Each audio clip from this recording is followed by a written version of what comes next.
This week's episode of TTRL is sponsored by Focus, a short film written and directed by Mike Day of Dayvision Films.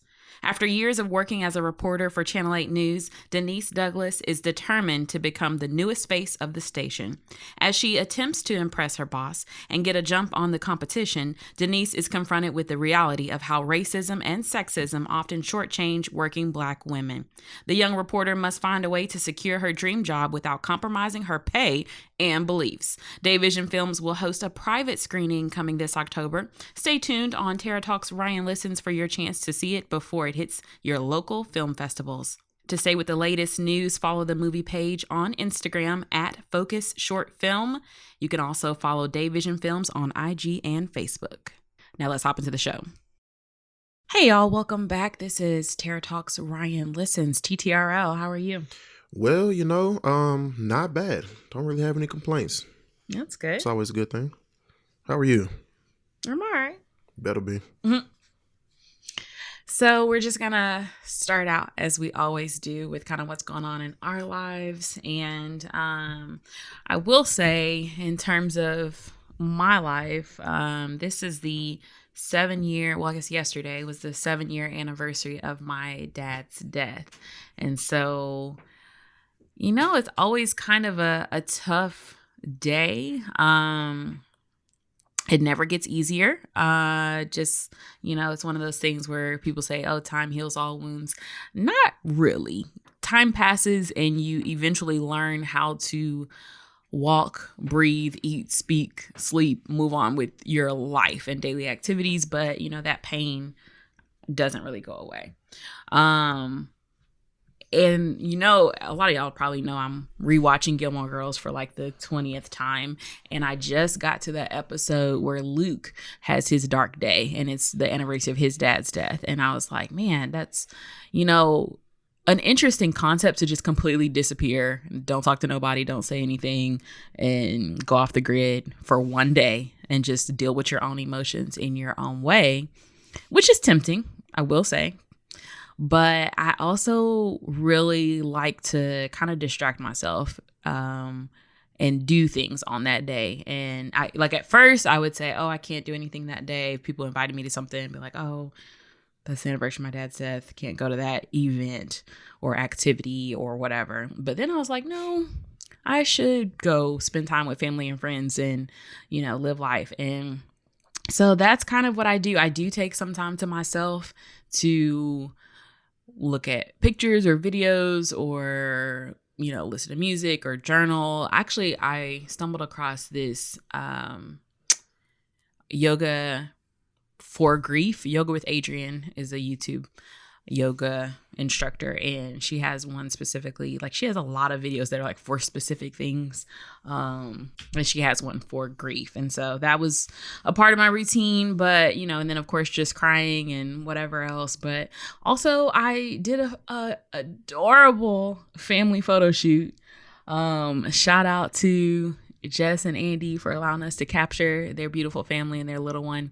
And, it was just really fitting because my dad was a photographer. So I got to kind of experience that on that day and also got to kick it with some friends, laugh, joke, catch up. And so I just think that's important, to have that. What do you think? I would agree. I like the way you said distract yourself. That's because sometimes if you just kind of let your emotions take over, it's hard to, come back from that. It's hard to, get it to stop. And then it kind of just sort of festers and it's just kind of difficult to deal with. And you just kind of lose yourself in it. So I really, like I said, I'm always here for you regardless. But I'm glad that we could kind of use yesterday to do that photo shoot, just like he would have been doing. I'm sure he's proud of you. I'm sure he's looking down on you and smiling. So absolutely. So if any of y'all are dealing with grief, just know that it's a normal part of life.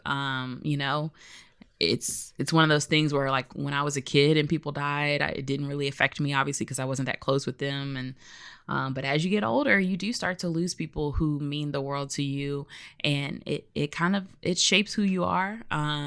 But it is something that a lot of people are going through and coping with, and so it helps to know. That's why I'm talking about it, for the record. It helps to know that other people are going through that, and so just know that if you have coping mechanisms that work for you, you want to chat or ask questions, I'm here. You can always hit me up. So, what is on my timeline? Probably nothing, because you was watching Gilmore Girls the whole time. I'm all into Gilmore Girls. For the fifth time. So with any rewatch, but particularly with Gilmore Girls, but with any rewatch, some certain shows I just put on as like background noise, or like, oh, Ryan's traveling, so let me watch something that we're not watching together that he wouldn't really care about. Oh, let me throw on Gilmore Girls. Throw it on, ignore it. Then I get to a point where I'm all in, and I cannot just have it on as background noise. I'm all into the storyline again, like I'm just watching it for the first time. But yeah, it's amazing. And then of course with any rewatch, then I end up going into a deep dive into YouTube to watch all the like videos where people are analyzing the show. Oh my gosh. And the 30 things you didn't know about this show. And I already knew all of them, yeah, but I still enjoy like, maybe there's something new that I didn't know, or like interviews with the cast. But yeah, so definitely watching Gilmore Girls. But I do have a few things that have popped up on my timeline in that meantime. So, as we all know, it was recently announced that the police officer who murdered Botham Jean was found guilty. And there was a short-lived celebration once she was actually found guilty, because as a Black community, we're so used to people not getting justice. We're used to unarmed Black men and women getting shot and killed, and we're just having to deal with that on our own. And it is mentally draining.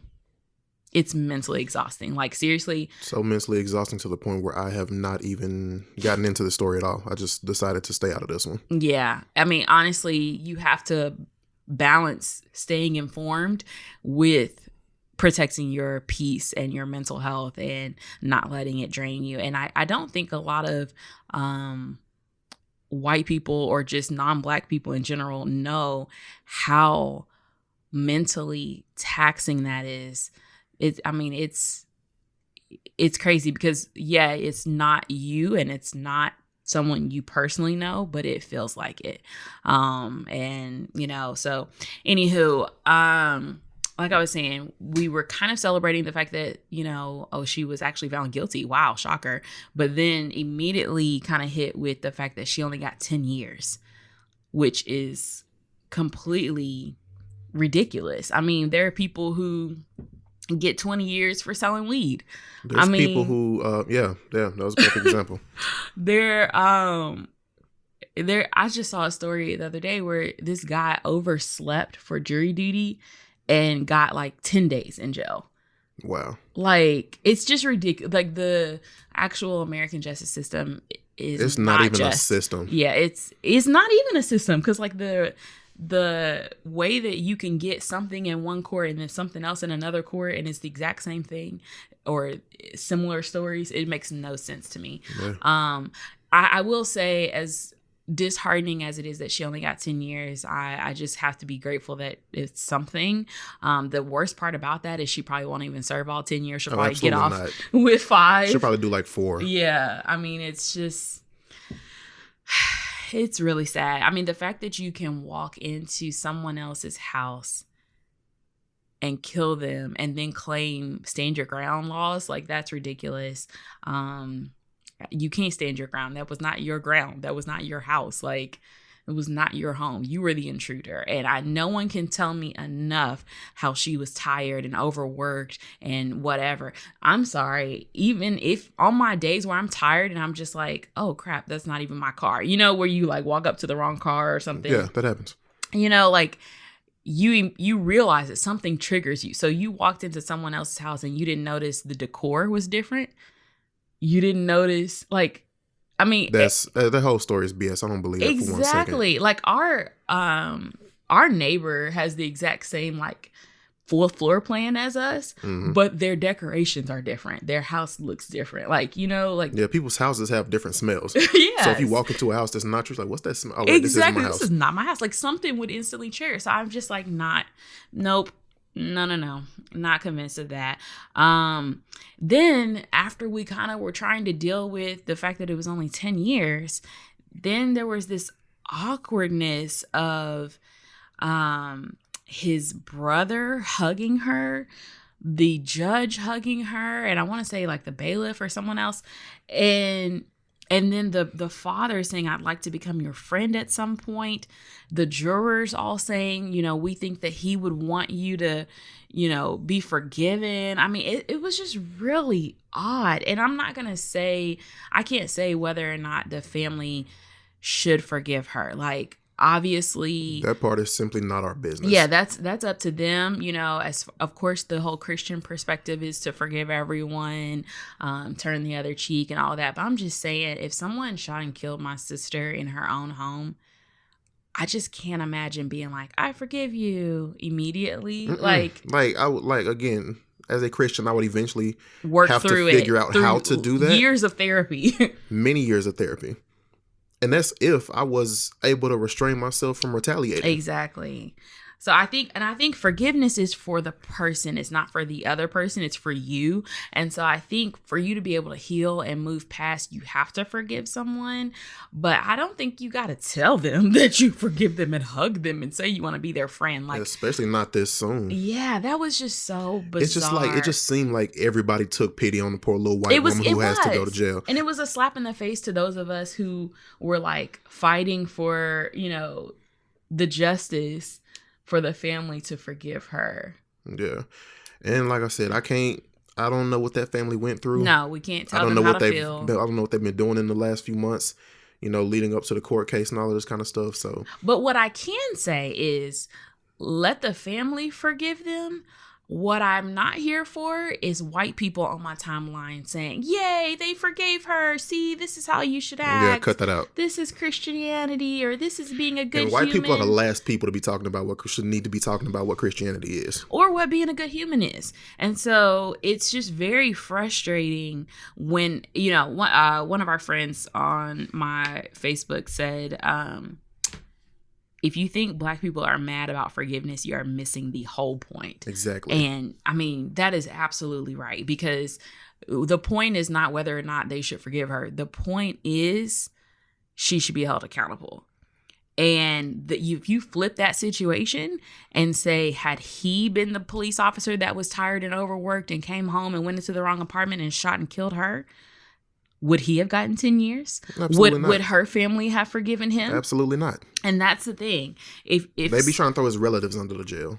Yeah, I just can't. And then the thing is, his attorney said the reason he got, quote, justice, if you want to call the guilty 10-year thing justice, is because he was a near perfect person of color. And that is so accurate. If you look at, you know, every picture of him, he's smiling, you know, he went to college, he, you know, was just living that life of, you know, it's the whole respectability thing where you think, okay, if you're a good person, then you won't get shot and killed. Right. Which is not true. Exactly. Everyone can get. Well, maybe if you behaved a certain way. No, right. That's not the case. Yeah, there's that exact same thing right there. Of being a thug or not being a thug. It's just maybe if the you color cut of your skin. hair and wore some clothes that fit better. No. And he was in his own house. Yeah. Minding his own damn business. Exactly. So, yeah. So, just go ahead and kill that noise, too, because that's not a thing. There's a man that shot and killed a police dog that received 45 years. And got 45 years for killing a damn dog. Right. So, I mean, it's just, I don't know. The comparisons are just unreal. Also, I'm sure there's like, I didn't read the whole story, but I'm sure he was also in pursuit or running or something like that, and then had already committed something else and then shot a dog while he was running. Now, I'm sure there's a little bit more to it. That's just me giving that story the benefit of the doubt. But at the same time, the headline reads, man who shot officer dog gets 45 years. So that's what it sounds like. Somebody's calling my phone. Real quick, let me answer this phone call. Hold on. Carry on. So, also, the woman who filmed the Dallas police officer, like after she shot him, was fired. Wow. And the witness, the key witness, his neighbor, was murdered. Yeah. So it's a lot of things not adding up here. Yeah. You cannot tell me that that's a coincidence. No, absolutely and not. So that's what we're upset about, not the forgiveness. And so I just really, I really need people to get that whether or not the family forgives them is between them and God. But us as a nation and as a Black community, that's not for me to forgive her. I just think it's funny how we are so quick to forgive white people, particularly white women, because there's a long history of white women crying and getting out of stuff. And I mean, look at the whole Emmett Till situation where she didn't really admit that she made that up until she was like 80, almost 90, about to die. So it's very frustrating for Black men to be villainized and criminalized even as children at the age of 12. You can't even play with a toy gun. But for white you don't women, get a chance to explain that the gun is a toy. But maybe I want to grow up and be like you, Mr. Officer. Oh, right. Wait, you already shot me. Exactly, too late. But for a white woman to cry and seem remorseful, and for the jury to say, "Oh, she seemed sorry."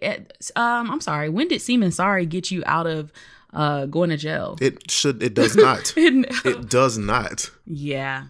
So I don't want to stay on this too long because it is upsetting and sad and depressing. But I mean, RIP to Botham, and best wishes to his family as they try to grieve in whatever way they can. Right, because everybody's going to grieve differently. Everybody handles things differently.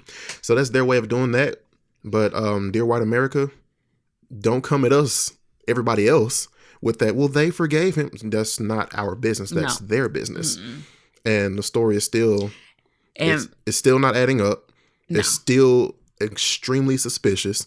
And whether or not they forgive her does not change the fact that there's systemic injustice that happens in this country. That didn't solve racism. That did not solve racism. Thank you. That did not solve racism. Exactly. So more super sad news. Diahann Carroll died.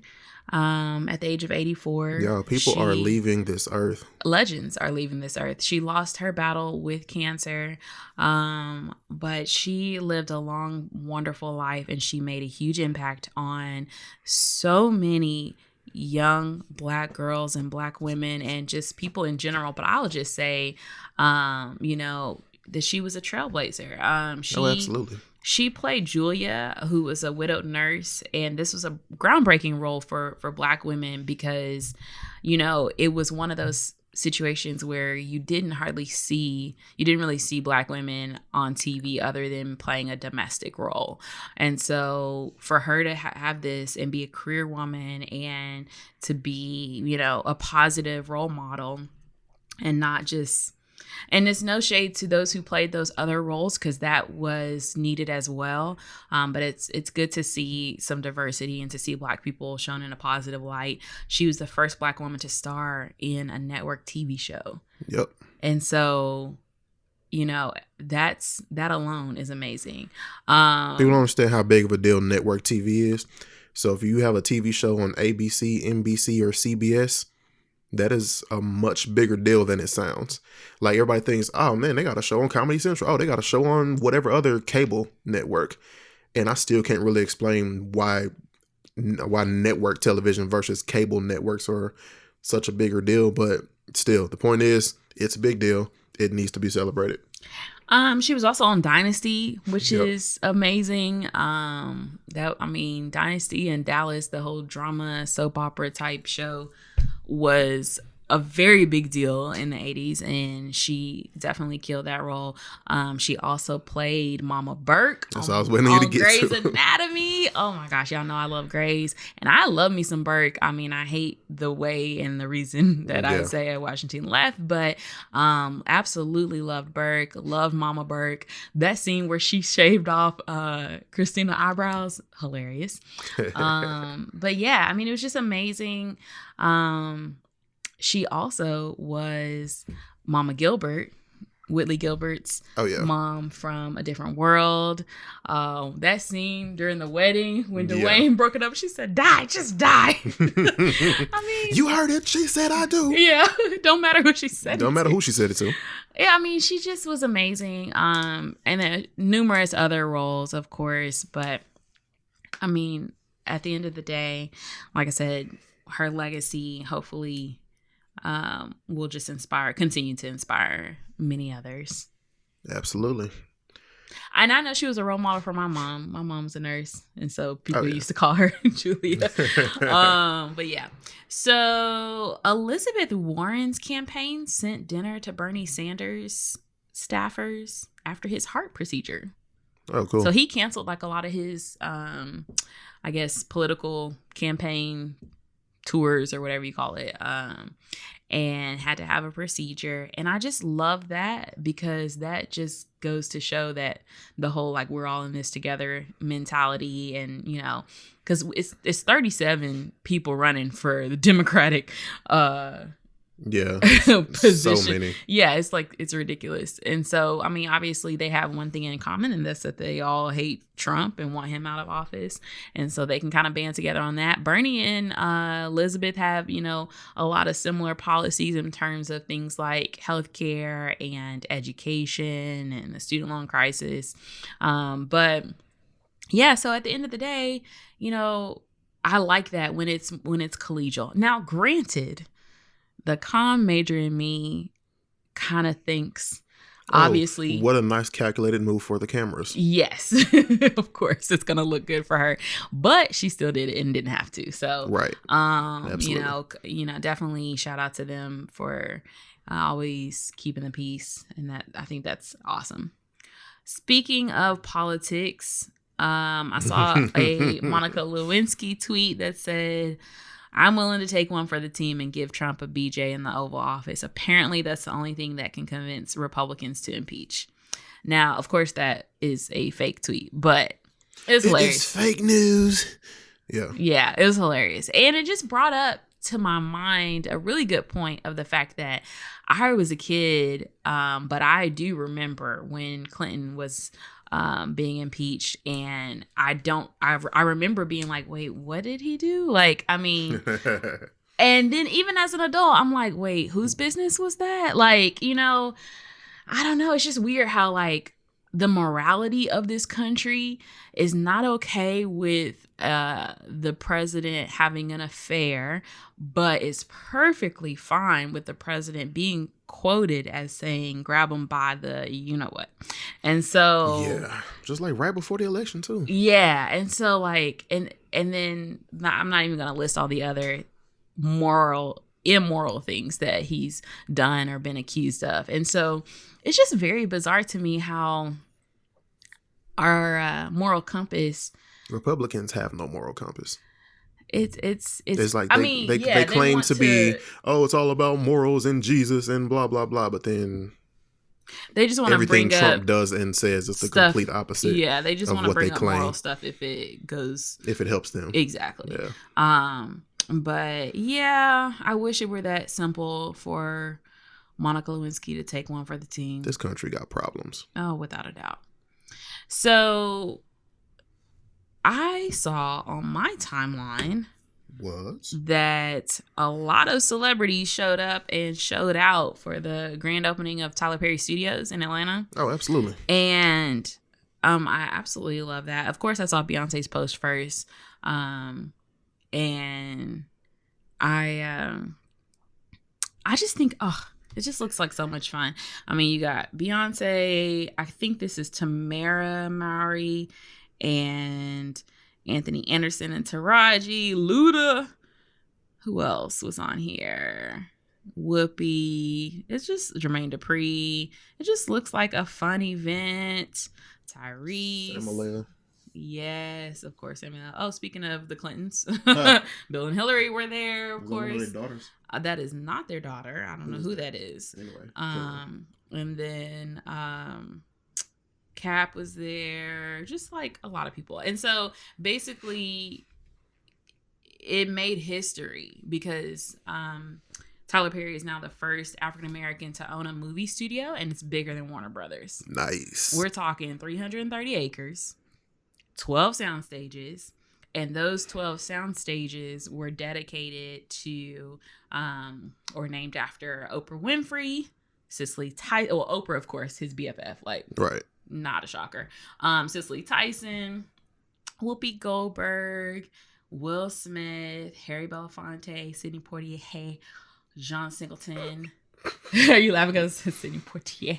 The way you said it. Poitier. That's not even what you did. But okay, carry on. John Singleton, Spike Lee, Halle Berry, Denzel Washington, Ruby Dee and O.C. Davis, and then of course the legendary Diahann Carroll. And I mean, those are all like, you don't even have to ask why. Those are all very, very valid. And then the cool thing about the location of the studios is that land was once worked by slaves. Then, like 20 years after slavery ended, it was turned into an army base. And now it's owned and operated by a black man. Nice. Isn't that amazing? I think that's just so, like, the poetry, the symmetry of that is beautiful. And then, so they're going to eventually open it up for public tours, which I'm excited about. I definitely would love to take a tour. And they're using all the tourist revenue to support LGBTQ homeless youth, and he's gonna create a compound for homeless LGBTQ youth, trafficked children, and battered youth near or on the campus. So I can't help but notice there's not a T in there. Was that intentional? I believe it is. I'm learning in a lot of my classes that there's a, and I don't want to say it incorrectly, so if anyone is in the community and wants to share that, but there is a reason behind separating the T, because LGBTQ is referring to your sexuality versus the T refers to your gender. And so I have seen some things that leave it in and group them together, and some things that separate it out.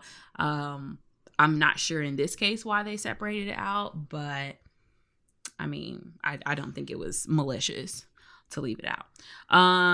But I said all that to say, a lot of people talk crap about Tyler Perry because the movies are so like corny and predictable. Yes. But I'm not hating, that's just what people say. Yeah. But the thing to remember is Tyler Perry literally started from the bottom. Now he's here. Like literally from nothing. He was homeless. And as much as y'all want to talk about the movies, y'all know y'all were all riding in the back of the bus on band trips and other school trips watching the plays. Like that's all we did. Those plays were so good. He was back there having karaoke night with all the songs. Yes, well, fast forwarding past the songs. But yes, it was amazing. And I actually went to one of his plays a few years ago, and it was just as amazing as the ones I remember watching as a kid. And the movies are not all bad. There are some that are better than others. There's some that's corny and unrealistic, but at the same time, they're well executed. And you have to give him credit for his ability to create jobs for black actors and black producers and black grips. I mean, like everybody behind the scenes. Yeah. And he's creating jobs, and it's not just benefiting the black people. It's just the fact that the black people are now able to get work that they would not have otherwise gotten. I mean, yeah, look at Taraji, somebody who has been working since, Baby Boy and probably before that. And people are just now recognizing her, because of Empire. And that's because of a Tyler Perry movie. You know what I mean? Like, a lot of actors always say, yeah, Tyler, gave them jobs. Oh, even, we talk about like people who backup sing for Tyler Perry. Oh yeah. In the plays. You know what I mean? It's just like so many, I don't know. You have to give him his credit where credit is due. I will just leave it at that. And I'm excited about this movie studio. I hadn't heard much from him since he had that baby. And so I thought he was kind of slowing down or. I thought he was just chilling. Yeah. You know, like, oh yeah, I got a kid now. No, apparently he was working on this. So that's great. And then also the shows, Tyler Perry shows. He got two new ones coming to the BET streaming app. Yeah.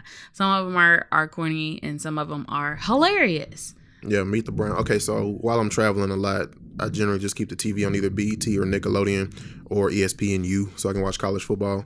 But so I'm rotating between those three channels, and then Meet the Browns is like always on. If it's not Martin or Meet the Browns or Fresh Prince, it's a random movie that's playing back to back, and it's usually a Tyler Perry movie. So I just watched Diary of a Mad Black Woman like twice this past week just because it was on. That movie is so good. Man, Meet the Browns is so extremely corny, but it's funny. It is.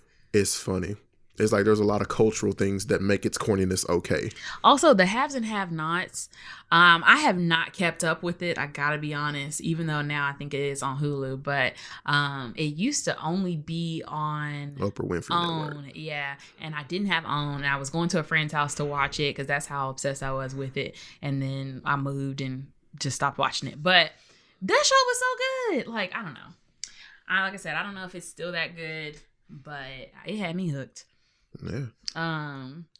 So shout out to Tyler Perry and congrats, and I can't wait to take that tour.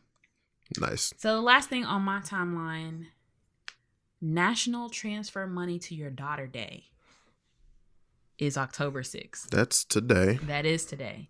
And so I just want to send a special shout out to my mom, who I know doesn't listen, but also to your mom, my future, very soon, I used to say future, now I'm going to say soon to be mother-in-law. Yeah, it's around the corner. Yeah, like literally blinking, it'll be here.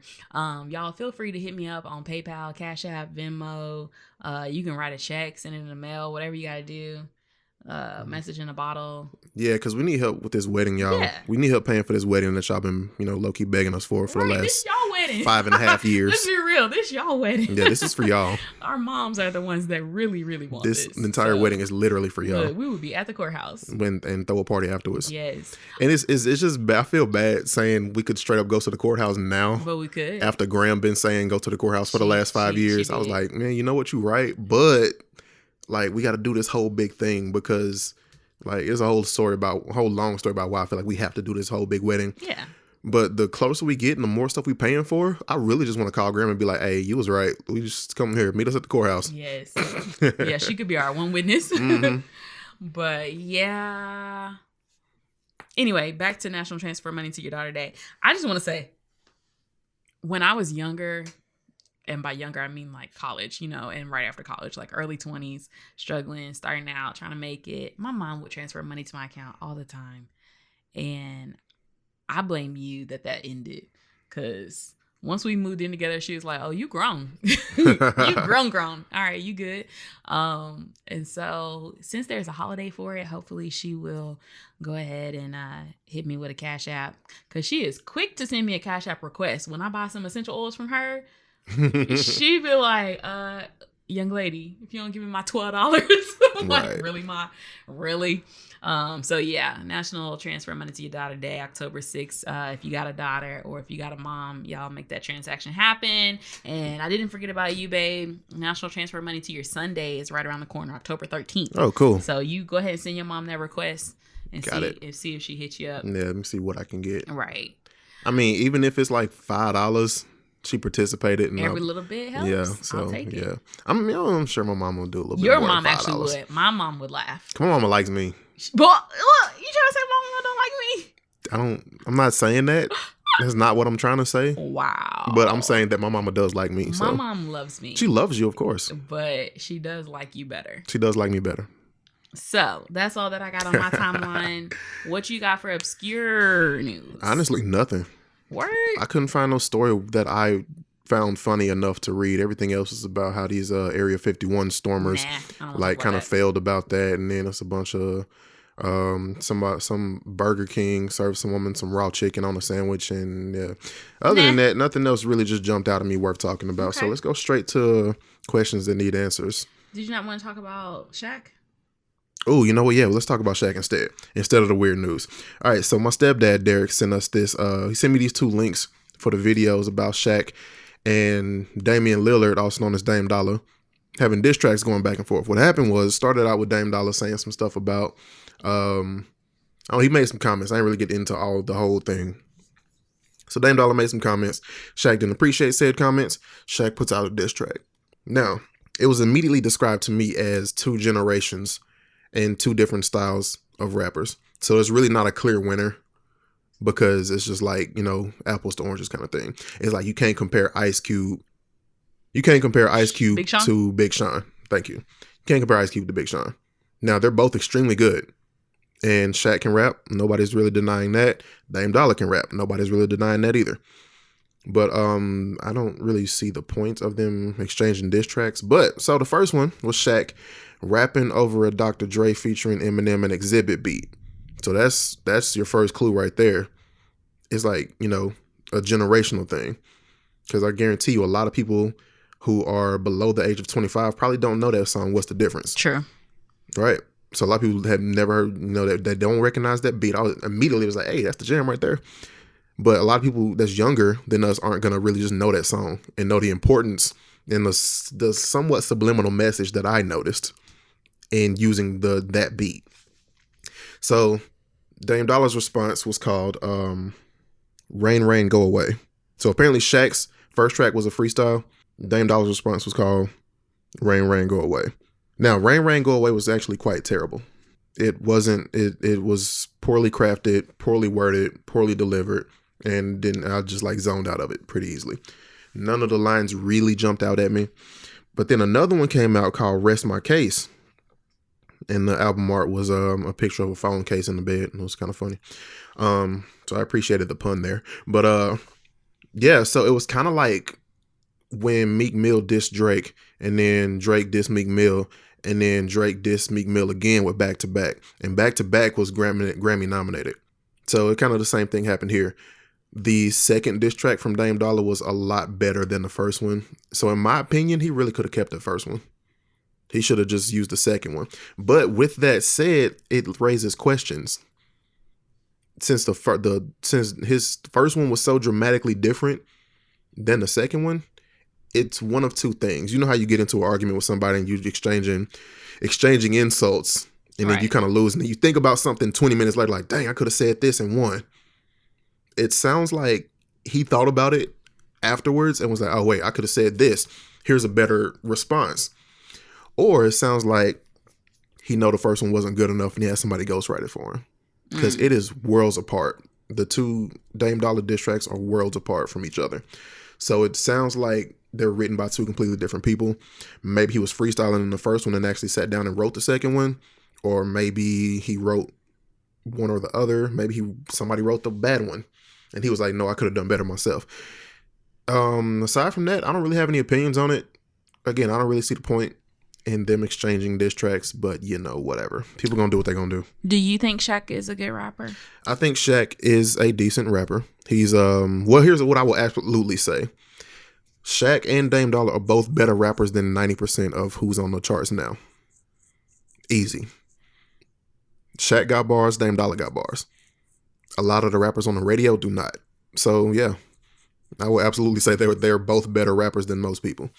Of course, you got to factor in consistency and all of that kind of stuff. Right. And, the consistency is already an issue with these two Dame D.O.L.A tracks right here. But I've heard several other Dame D.O.L.A songs in the past, and he legit has bars too, which is kind of why I'm suspicious about that first diss track. But, whatever. With that said, I'm pretty much done. Whatever. I mean, it's still developing too. So there's still more stuff coming out. There's still more comments being made. Well, full disclosure, I don't know who Dame D.O.L.A is. Oh, Dame D.O.L.A is Damian Lillard from the Portland Trailblazers. Oh, okay. So this makes a little bit more sense because this is a basketball rapper versus basketball rapper. Correct. Okay, thank you. I thought I'd made that clear. If you when did, I told you about it yesterday. May have zoned out. I think you zoned out. Okay, so the thing is, okay, now this makes a little bit more sense. It's that guy. Because I was gonna say people don't take Shaq seriously because they only know him as a basketball player, but and an actor. And an actor and a Commentator.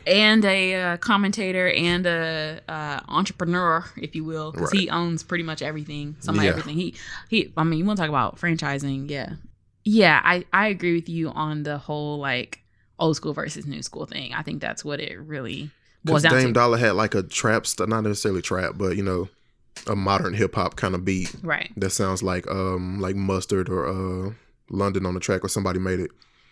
I feel like sometimes people do these whole "I'm better than so and so" things, like Jacques to get attention. Hey y'all, I just want to let y'all know, I'm the king R&B. Okay. And then everybody's like, actually, no, here's fool. 500 other people who could be, but you're not on that list. And so, it's crazy how the overwhelming majority said the actual king of R&B is in a lot of trouble right now. So we still not gonna let you have it. Right. So yeah, it's just one of those things where, you know, either he was up and feeling himself and decided to challenge Shaq, or somebody jokingly was like, hey, remember when Shaq used to rap? Ha ha ha. Are you better than him? Apparently Shaq's music is platinum. So he did something right. You know, I just want to say I really enjoyed Kazam. Hey, Kazam was, man, that was the joint back in the day. Yeah. Remember when people tried to tell, why am I blanking? Sinbad. People tried to tell Sinbad that he was in Shazam. And it was actually Shaq that was in Kazam. I very specifically remember both movies. I'm gonna be honest. Yeah, I don't know how that happened. That's like one of the best things on the internet is the whole Shazam versus Kazam. But also it was one of those things where I don't remember my childhood memories all that great. Like I have spotty memory. Like I don't really trust my memories of my childhood. But the fact that everybody else said it too, I was like, okay, are we all blanking on this? It was hilarious. Sinbad. Remind me to go back and watch these 3 videos right here. Because we saw a clip and everybody's saying, no, that was not a real movie. But why did we all remember this? Right. It's funny. Anyway, so that's all you got? Yeah, that's I'm going to leave it at that. All right. I'm going to say this. Dame would have won had he only released the second one and kept that first one. So right now, I kind of think it's still up in the air. I think Shaq has time to respond to something else. Because that one, the way that how weak that first one was versus how much better the second one was is, you know, concerning to me. So now I feel like we've got to play 2K and then you be old school Shaq and then I'll be whoever this new kid is. Yeah. Okay, we can do that. And also, or no, I want to be old school Shaq. Okay, you be old school Shaq. I'll be Dame. All right. So also one more thing. Ultimately, just full disclosure, I don't really care. Right. I don't care. Yeah. Obviously. It's a fun thing that's happening right now, but I really don't care. Yeah, this ain't Biggie versus Pac. I mean, nah, it's not. So, let's go ahead and hop into the questions that need answers. Y'all, remember that the only way we can have this segment is if you send us questions. Right. I need y'all to send some more questions. We're running low on the questions in the inbox. Yeah. And in the DMs. We had a little surplus there for a minute, but now, plenty. Yeah. So make sure that you hit us up if it is relationship advice or whatever you got going on in your life, random thoughts, or just a question about us, whatever it is that you want to ask. You can just email us at askttrl@gmail.com. That's askttrl@gmail.com, or you can always DM or text us, right? That's absolutely correct. All right. So the first thing is actually a response to the billionaire paying off student loans. And so this is from Dean. And Dean says, I personally think what he is doing isn't beneficial to the students or to the Black community in general pertaining to HBCUs. For as long as we can go back, preferential treatment was given to someone, light-skinned slaves in the house, light-skinned people in the workplace, middle class over lower class, suburbs over ghettos. We all know that Morehouse, for lack of a better word, is bougie. These kids made a choice to not do the financially responsible thing and attend a school closer to their means. Then out of nowhere, the rich guy says, let's basically make them rich because they went to this bougie school. The average loan was about $32,000. He could have taken that money to a public state college and helped way more students. He then decided to pay off the parents' student loan debt, which means the parents knew there was a problem and still allowed their kids to do it in terms of like go back and go into debt. Most likely for a status symbol, which isn't a good financial or social decision. And so he pays off their loans too, just separating the elitists among blacks even more. And so with that, I think that was actually a really good point. It's actually a very valid point. Because as much as I am all for, billionaires pouring their money back into the community and helping real people rather than just, either keeping their money or donating to charities that you're not exactly sure what they're doing with it. I like that when people help real people. However, I didn't really think about the fact that Morehouse is one of the more elite schools, especially in terms of HBCUs. Morehouse, Spelman, Howard, any of those, they're so expensive. And honestly, that is a big part of why I didn't go to an HBCU, because I looked at that price tag for Howard, Hampton, and Spelman, which were my top three, and was like, oh, I can't afford this. Okay. I was considering Clark Atlanta before I decided on Prairie View. And boy, Clark Atlanta I didn't realize it was private and Methodist and all of this stuff.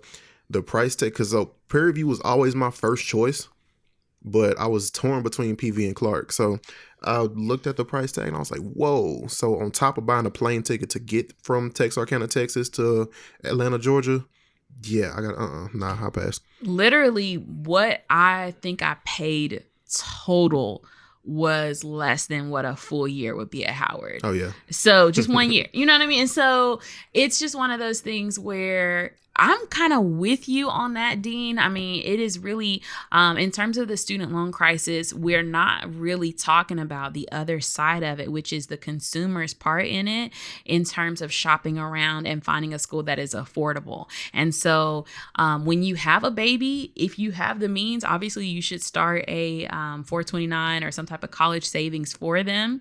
Or 529. I think it's 529. I can't remember numbers. Anyway, point is some type of college savings account for them.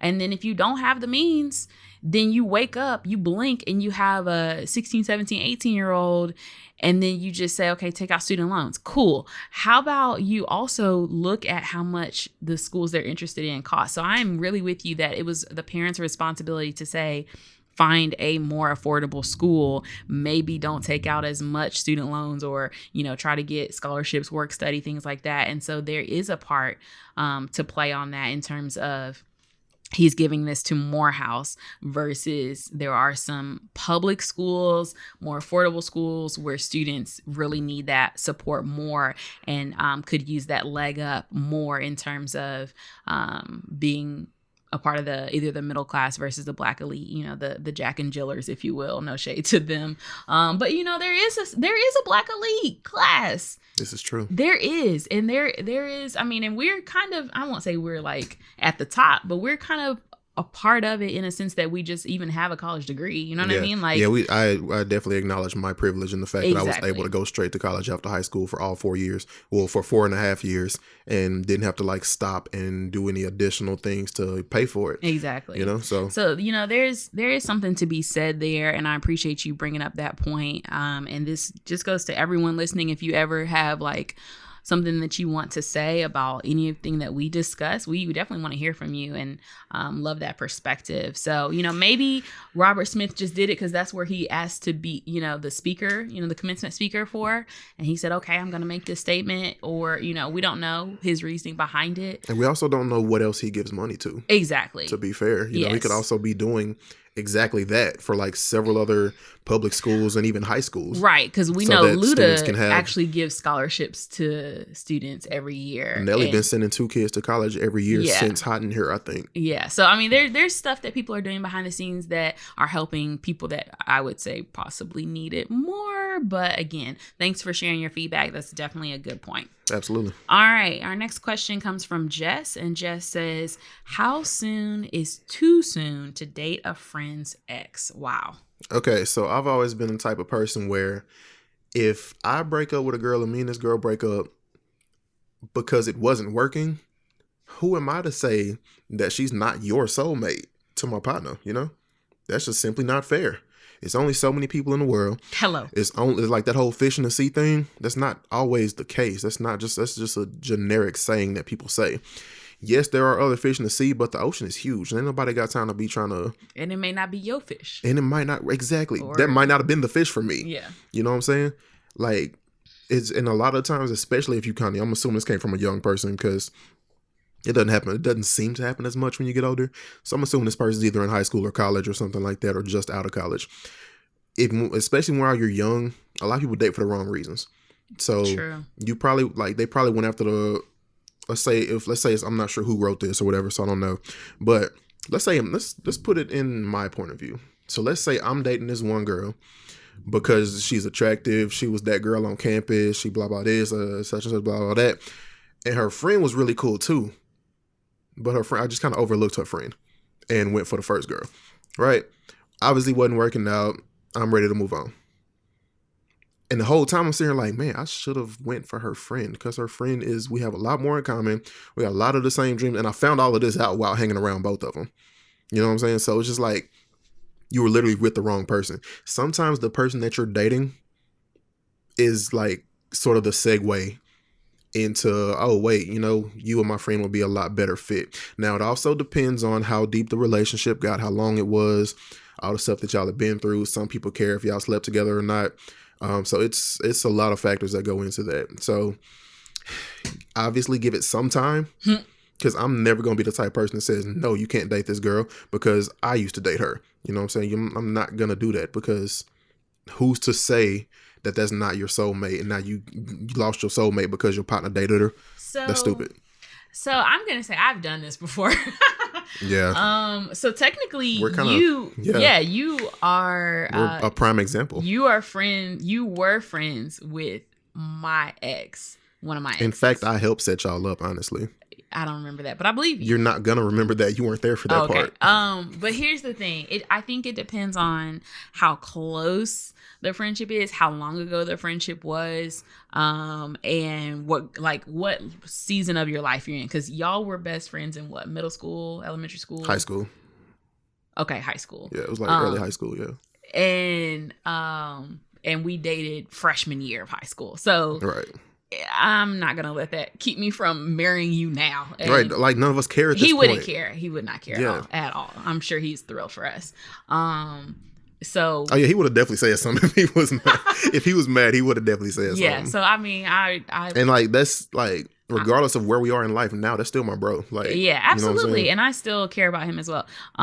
But the thing is, so it's just funny to me now to be like, oh my gosh, I remember when you would be beeping in, I'd be like, ugh, Ryan beeping in. This is back when we were talking on house phones. Yeah, so that's what beeping in means to the younger kids. Yeah, beeping in. Who didn't have their own phone line in their room. Yes. So, I just like, I don't know. And then I also did this this was also in high school, but this was like, I think junior or senior year in high school.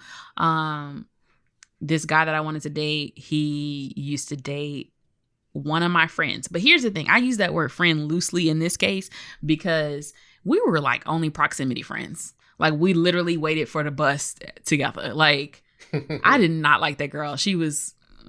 Anyway, the point is I just sat her down and I told her and I said, hey, I'm interested in so-and-so. We're going to start dating, but I wanted to give you a heads up. And she was mad. And we weren't friends no more. And I didn't care because she wasn't that close of a friend. So in my mind, I wanted to date this guy more than I wanted her friendship. So call it what it is. But that was high school and I let that go. Also, we have friends who are married. We have friends who are married now. Where I sort of dated her, and I dated him. She dated him. Yes. And then now they're married, and now we're getting married. Yeah, and they have a beautiful son. They're so happy. We're happy for them. We've hung out with them. We've hung out with them since. It's not that serious. They're probably going to be at the wedding. Now, granted, this was again high school. Yeah. So it was not that serious. I think it depends on... It depends on the people. The people, how long you've been dating. And the situation itself. I can't tell you wait 3 months, wait a year. I honestly think you have to really figure out how grimy are you being. Now, I'm going to tell you right now, if you and I broke up and you started dating one of our friends that we're friends with right now, I'm gonna have a problem. Oh yeah, that would absolutely because be out of the adult level of friendship in your late 20s, early 30s is completely different than and the a level high of school this friend. relationship. And the fact that we've been together 500 years, and the intimacy level, like, no, that's completely different. Yeah, no. If we broke up or something happened, I would not be able to stay here. I would have to move somewhere else completely You and have to start go find somebody all the way over. completely new. Yeah. But yeah, so I mean, I don't know. It's just weird. I mean, people look at the show This Is Us, where the mom ends up married to the husband's best friend. I'm not caught up, so I don't know if they've revealed why or how that happened. We're actually very far behind. Please, nobody say anything. Yeah, don't ruin it for us. But point is, I mean, it happens. And I don't know. You just have to like try to assess the situation on your own in terms of like, are you being grimy? Are you being shady? Are your intentions pure? Right. Is that what's, you have to go back to my original example of what's more worth it to you, the person you're trying to date or the friend? Because if your friendship with the friend is more important, then you need to find a way to go to them and just say, hey, I have feelings for so-and-so, but I wanted to come to you first. That also happened to me in college. One of my partners, it's a long story. Basically, I started dating this one girl and then realized the girl I had a crush on was her roommate. So it was kind of like I settled. And then like, oh well. So I hooked up the girl who I had a crush on with one of my best friends. They start dating. Me and the first girl break up, and it's just like, okay, whatever. They're going on for a while. They break up not too long after that. So after all of that, we all hung out, the four of us, and then me and the second girl got cool and then kind of started a thing. I'm not even going to call it officially dating because it didn't really go anywhere. But the whole time we were just like, okay, should we tell them that this might be a thing? Because it started getting kind of serious to the point where we should say something. We can't hide this much longer. My partner was upset with me, but he was only upset because I didn't say anything. He was like, bro, you could have just told me, right? We could have talked about this. It's like, I'm only mad because you tried to hide it. And I was like, look, bro, I was trying to say something, but then we was trying to decide when the best time was. And then she jumped the gun and told you without me. We were going to tell you together. But yeah, we got over it. Everybody's cool except for the two girls because they fell out over other stuff. But anyway, yeah, everybody's still cool at this point. I mean, I personally, this is going to sound rude. This is going to sound really bad. But I personally would prioritize a romantic relationship over a friendship. If you think that's going to be your soulmate, your life partner, that's you know what I mean? That's kind of where I'm going with that. Like, it just, I mean, obviously it depends on the situation. Every situation is different. I'm not saying be a shady friend, but I am saying your friend, if they really care about you, exactly, would either get over it or understand or want the best for you. Yeah, and then if you're that friend, you gotta not be like, oh, well, you know what I'm saying? When I was doing it, yeah, that's not gonna be a thing. Like, look at Barney and Robin and Ted and Robin on How I Met Your Mother. Yeah, obviously it's a TV show, but at the same time, it didn't work out for either one of them really. So it's just like you have to allow things to develop. Because let's say, for example, if you were the girl in the situation I was just talking about, and my partner was upset about it, but look where we are now.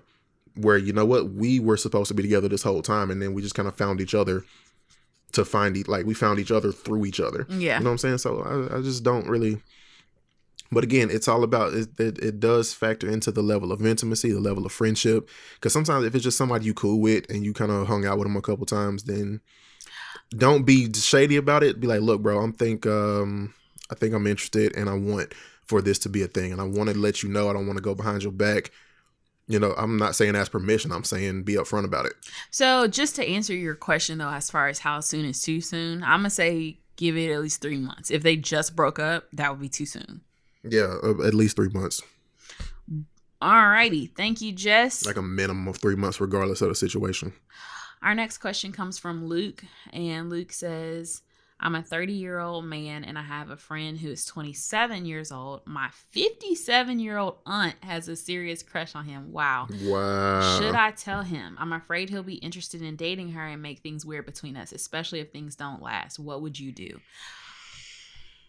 Right, okay. So I'm a 30-year-old man. But I identify as 27 with a 27-year-old friend. And I'm sure I got a 57-year-old aunt somewhere. I can't imagine that being a thing that I'm comfortable with. Because then I got to call my younger friend uncle. Nah, fam. So you would have. I'm gonna tell you right now. Your aunts all look hot. Like Yes, all your of my aunts are gorgeous. Every last one of them. and I think They all look way younger than they actually are. They're really young because your parents had you young, but then they also look younger than they actually are. They all look my age. So I'm sure a lot of our friends would definitely be attracted and to as much as aunt. I'm saying, nah, fam. Like again, who am I to say if this ain't your soulmate? You know. That's what I'm saying. So like, if one of our now, if friends, you're just trying to smash my aunt, we gonna box. That's different. But if dating, if there's really something to that, and you can get over the age difference, and let me find out you messing up though.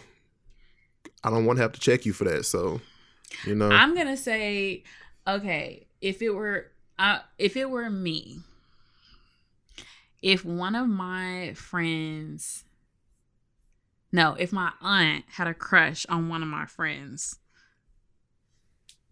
I don't think I would tell him. I would not. I would just laugh it off with her, like, haha, yeah, he is cute. and just leave it at that. Like, no. Like, that's your business. So you need to be the one to you know where they be at. Yeah, I'm not gonna hook y'all up. Right. Now, if something happens and I find out about it, then I'll have to deal with that. But I'm definitely not gonna be Cupid. Like, leave me out of this. Are you kidding me? Yeah. Should you tell him? No. I say that's between them. If they decide to make something happen or whatever, but I absolutely would not be like, hey, so my auntie said you cute. Here go her number. Nah, bro.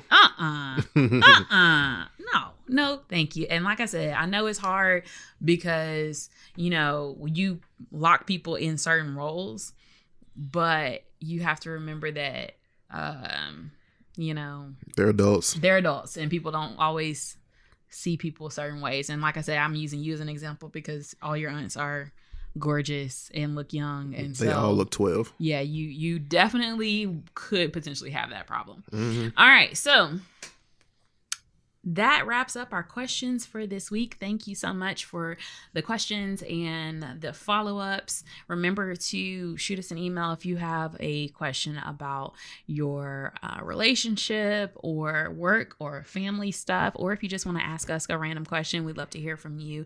Also, I love the this or that's, so if you want to send us some of those, we love those as well. You can just email us at askttRL@gmail.com. She loves those. I'm fine with them. I want the drama. Yeah, Ryan, y'all know what Ryan likes in terms of the I want to be all and in your every business. every detail, all the details. I want to know how old you are. I want to know who did what and why. I want to know what color. Not playing. You're crazy. Yeah. All right, so we're gonna wrap up the show like we always do with our love life advice of the week. Just a little quick tip in general for y'all, those of you who are in a relationship or a situationship or thinking about being in a relationship one day. All right, so I just want to send out kind of a reminder. I saw something the other day that said essentially healthy relationships are boring when you're used to drama.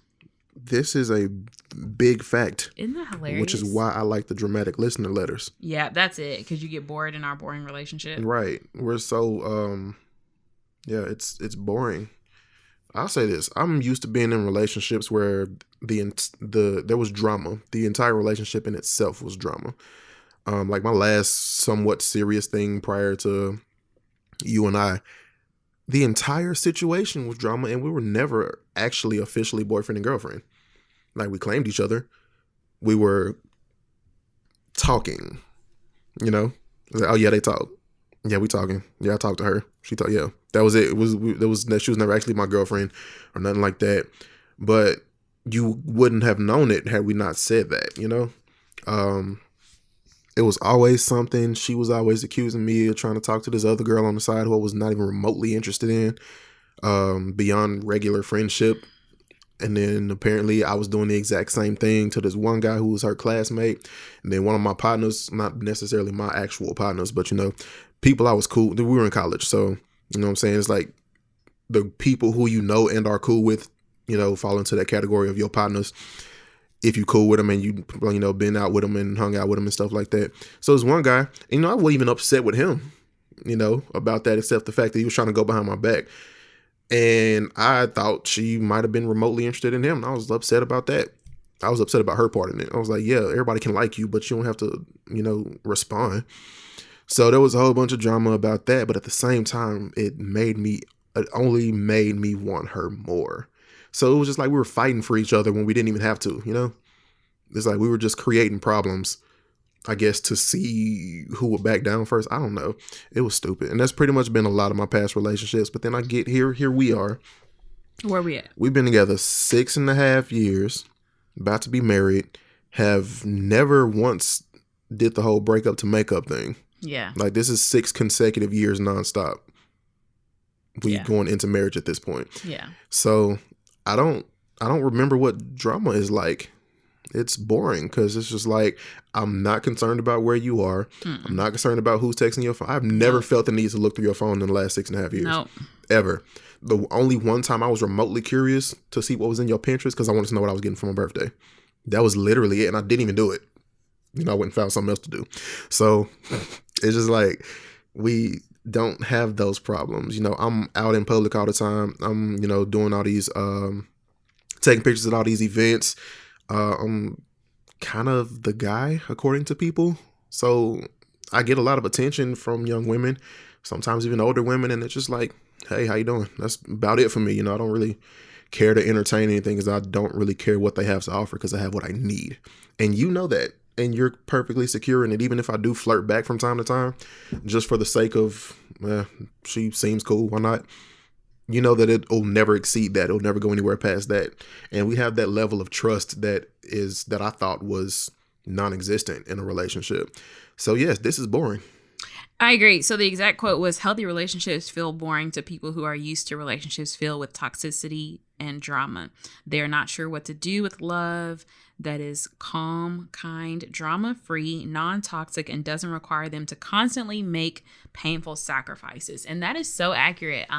My last relationship before you, want to talk about some drama. Like, literally all my friends still talking about all that drama. Like, it's just the fact, and my mama too, the fact that, it's like, okay, I always had to wonder, one, are we together right now? Or are we not? Sometimes you introducing me as girlfriend. Sometimes you're like acting like we're just friends. Are you cheating on me? Or is somebody going to come tell me something that you did that you shouldn't have been doing? Or somebody you were with you shouldn't have been with? Am I, are you going to text me back? Are you going to call? Like, are you going to come visit? Am I going to have to put in all the effort? Is it mutual? All this drama. And even like guys that I wasn't dating officially, but that I was talking to, same thing, drama. Are you going to text me back? Are you going to call? Are you going to come visit? Like, it was just annoying. And I got used to playing the games and always being kind of on edge or on the defensive, And now it's like, it's so weird that we have never broken up. It's weird that we are about to get married and both want to get married. And yeah, nobody's forcing it. Yeah, and it's not like I hope this works out. Like, people keep asking me if I'm nervous. I'm like, no, am I supposed to be? like I don't know. It's just weird. And that's been like that for us from the beginning. Like, literally from the very beginning, it just felt right. It felt like home.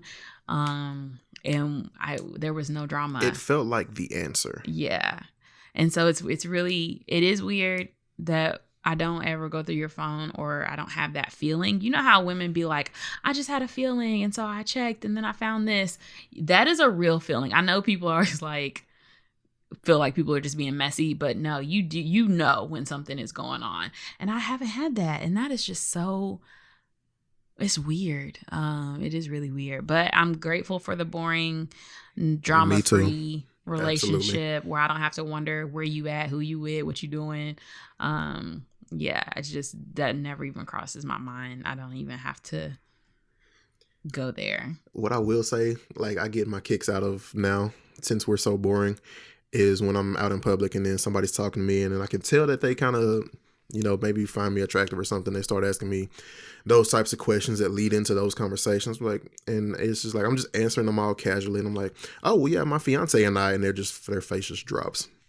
I'm not bragging, I swear, but it's just, this is where I get my kicks now. Yeah, it's hilarious. I guess I need to get you a ring because at least I have a visual thing that people can see and know that I'm off the market. Oh, yeah, I'm quick to bring it up. You ain't got to worry about that. He's so I funny. mean, I'm excited about the ring that I want because it's dope. But other than that, yeah, we good. But anywho, I just want to say, those of y'all who are in stressful, exhausting, drama-filled relationships and toxic relationships, you don't have to be. There is such a thing as a relationship where everything is calm and peaceful, and you actually communicate and work things out, and you don't have the stress. And we're not even making this up. So thank you for being boring. You're welcome. Anytime. I appreciate it. As much as I complain about it, I absolutely appreciate it. You're welcome. So if you want to stay in the know with what's going on with us, make sure you're following us at This Is TTRL on Facebook, Twitter, and Instagram. And make sure that you tell a friend about the podcast. You can always listen to the podcast where podcasts are found. Apple Podcasts, YouTube, and all that other fun stuff. And Spotify. Yes. And check it out. Share it. And tell your mama, tell your cousin, tell your partner them. Yes. Our show's pretty dope. Yeah. It's only going to get better. So, yeah. Indeed. So, again, thanks for listening. Thanks for tuning in. We love you. We hope you have a great week. Where can they find you on social media? I am T Carr. And I'm at THERY_C, as in man, hold up, it's the right C. And that wraps up the show. It absolutely wraps up the show. Have a great week. Peace.